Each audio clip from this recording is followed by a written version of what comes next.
Good morning, my friends. You are very welcome along to Tuesday morning's Anfield Agenda News Roundup. As always, I've done my best to find you the most up-to-date information surrounding Liverpool Football Club, obviously with a view to this summer's transfer market. After you've watched the video, we'd love you to let us know your thoughts in the comment section. Drop a like if you enjoy it, and again, don't forget to hit that subscribe button.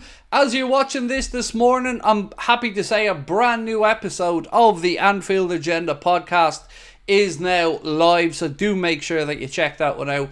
Myself and Jack Gill went through all of the latest over the last week, and we really do appreciate all of your support so far, taking us up as high as number 18 in the UK Sport podcast charts. Really unbelievable stuff for the first week of the new pod. Week 2, that kicks off with a brilliant episode, and we do hope that you enjoy it. Just search Anfield Agenda on any of your podcast apps and we should show up on there. Right, my friends, let's get straight into the transfer talk, shall we? It looks as if Liverpool have confidence, growing confidence, in signing Marc Guehi from Crystal Palace. But the problem comes is that we don't look like we're going to be alone in our desire to bring in the England international. Arsenal are also at the table, according to reports. Some are saying that they're going to offer player plus cash. I don't know if that's true, if they're looking for him instead of Calafiori, but I do know that it worries me because every day and week that goes by that we haven't signed a central defender makes me a little bit more concerned. This piece coming from Team Talk say that Liverpool are confident that Marc Guehi can be signed for about £65 million. It goes on to say that Real Madrid are said to be amongst a host of clubs who've been keeping an eye on him. Manchester United have also been credited with an interest, and as I said, Arsenal are rumoured to be there or thereabouts as well. So my question is, as always, John, what are we waiting for? Please do put the hand in the pocket, mate. Give the transfer funds to Richard Hughes and let the man go about his business, because we very much do need a centre-back. That young centre-back that we've been speaking a lot about over the past week, Mr. Huijsen from Juventus, he's one that Liverpool are looking at with a view to the future. So even if we did pay the £25 million to bring him in from Turin this summer, it is thought that he is one that perhaps would either go out on loan or would take a while to get used to the pace of the Premier League. So don't be expecting him to be the solution to come in and solve the centre-back, I don't know if crisis is the right word, but certainly issue that we currently have at the club. There have been other reports to suggest that Marc Guehi's price could be as high as 70 million because of the comparison with what Everton were asking for Jared Branthwaite, but Liverpool are apparently confident of a £65 million deal being plausible. Love to know your thoughts on this one. I'd be over the moon if we sign Marc Guehi. I think he's the perfect addition to the central defence and my number one target, apart from Antonio Silva, who I just don't see us spending the money for. Now, if we want Inacio, well, we should see some movement on that soon enough as well.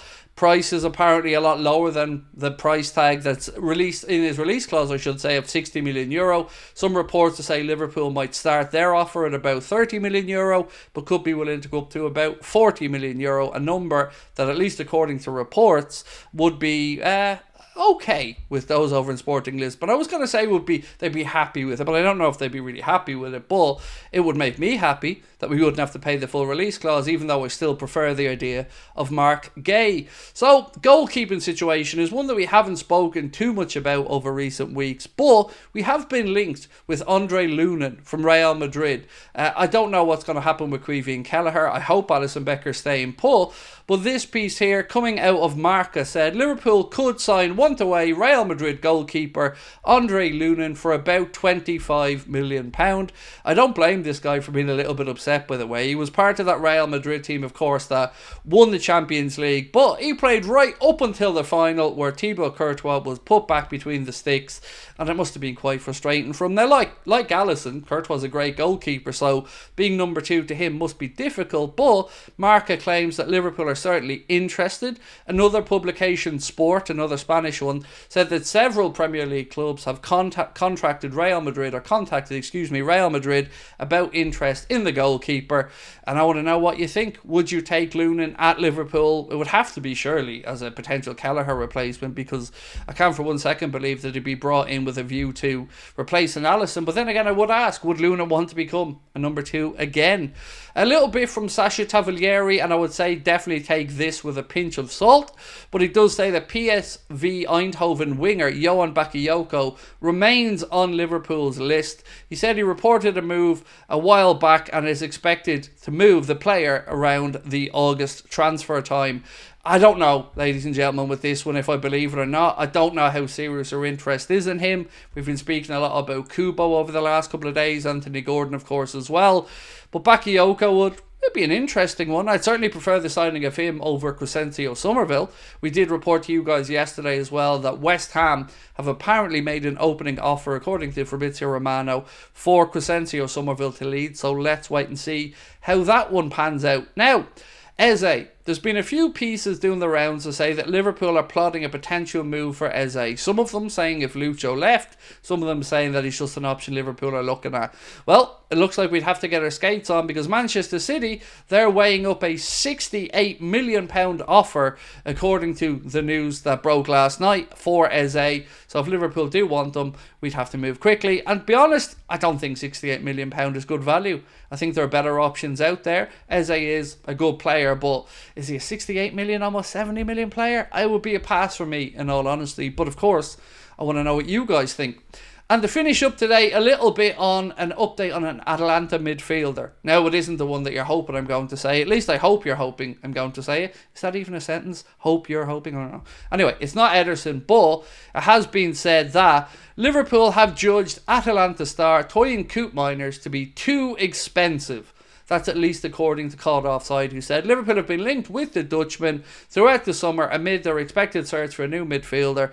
They go on to say that the price tag of £50 million, or about €60 million, is said to be off-putting to Liverpool. And again, I don't blame them. The central midfielder that I would like to sign from Atalanta would be probably at least £10 million cheaper, and in my opinion, a better fit for what we need as well. So no real devastating news there for me. I didn't expect us to sign Koopmeiners, and I said all along the summer, if we did want them, we had a chance to move. I think he'll end up at Juventus if he does depart Atalanta. But for us, it is his midfield partner in Ederson that I think we should be looking at.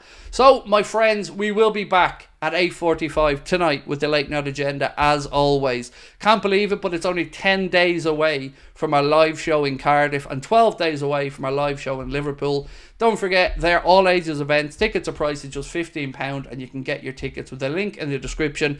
Until then, I hope you all have a wonderful Tuesday. There will be an evening video coming out as well, and don't forget the all new Anfield Agenda podcast. The latest episode dropped today, so do check that out. Leave us a rating if you'd be so kind on your favourite podcast network, and I will catch up with you guys tonight at 8:45. Appreciate your support as always. Don't forget to let us know your thoughts.